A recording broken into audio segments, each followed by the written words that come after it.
Oi, gente, meu nome é Spike, sou o novo professor. E sou o professor de Story. E vamos estudar sobre como foi feito o couro para fazer os cintos. Que raiva, esse professor é o Spike e ele é o professor pior do que a Austrália.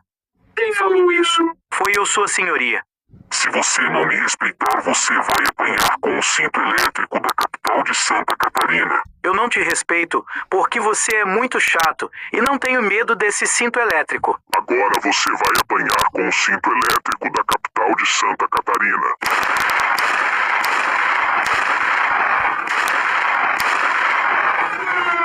Agora você aprende. O que aconteceu? Eu sou a mãe do Alagoas. Eu só queria dar aula, mas o seu filho não me respeitou. E agora ele está escondido.